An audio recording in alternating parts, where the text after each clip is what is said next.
نحمده ونصلي على رسوله الكريم اما بعد فاعوذ بالله من الشیطان الرجیم بسم اللہ الرحمن الرحیم۔ محترم دوستو، آج ہم گفتگو کریں گے حضرت عمر بن عبدالعزیز رحمۃ اللہ علیہ کی نماز کے بارے میں، اور آپ کی نماز کے اندر کیا کیفیت ہوتی تھی، اس کے بارے میں آج ہم گفتگو کریں گے۔ تو چلیے شروع کرتے ہیں۔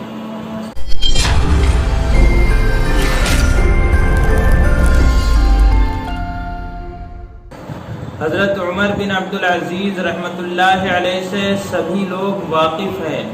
خلفائے راشدین کے بعد آپ ہی کا شمار کیا جاتا ہے۔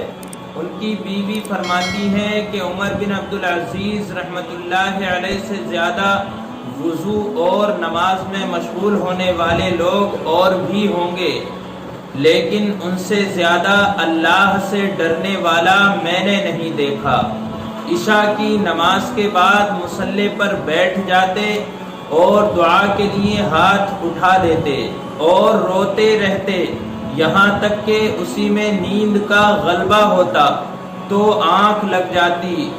پھر جب آپ کی آنکھ کھلتی تو اسی طرح روتے رہتے اور دعا میں مشغول رہتے۔ کہتے ہیں خلافت کے بعد سے غسل جنابت کی نوبت نہیں آئی۔ ان کی بیوی عبد الملک بادشاہ کی بیٹی تھی۔ باپ نے بہت سے زیورات اور جواہرات دیے تھے اور ایک ایسا ہیرا دیا تھا جس کی نظیر نہیں تھی۔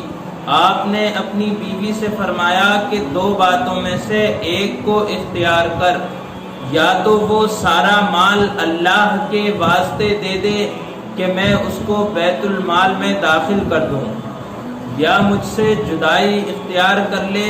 مجھے یہ چیز ناگوار ہے کہ میں اور مال دونوں ایک گھر میں جمع رہیں۔ بیوی نے عرض کیا کہ وہ مال کیا چیز ہے؟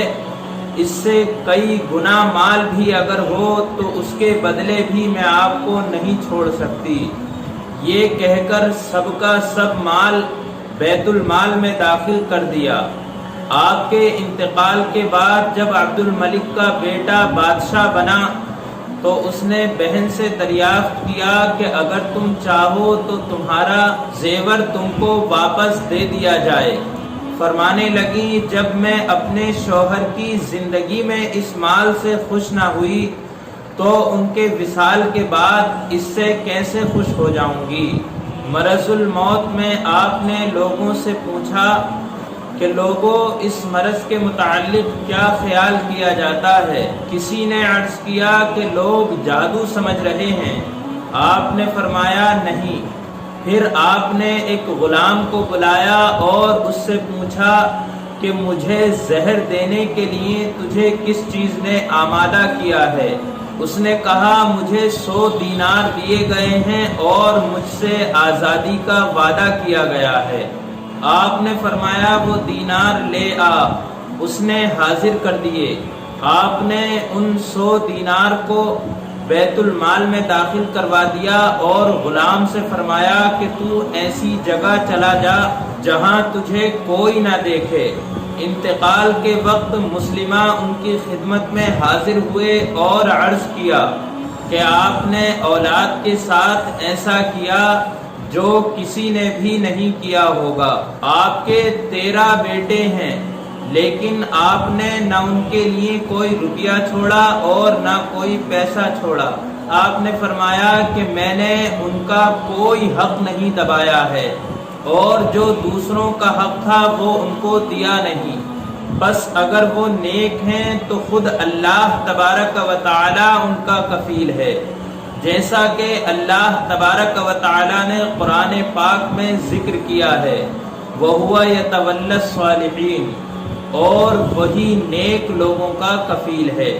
تو سامعین حضرات، آپ نے سنا حضرت عمر بن عبدالعزیز رحمۃ اللہ علیہ کی نماز کی کیفیت کے بارے میں اور آپ کی مختصر سیرت کے بارے میں۔ اللہ تبارک و تعالی سے دعا ہے پروردگار عالم ہمیں ان نیک لوگوں کے راستے پر چلنے کی توفیق عطا فرمائے، آمین۔ السلام علیکم ورحمۃ اللہ وبرکاتہ۔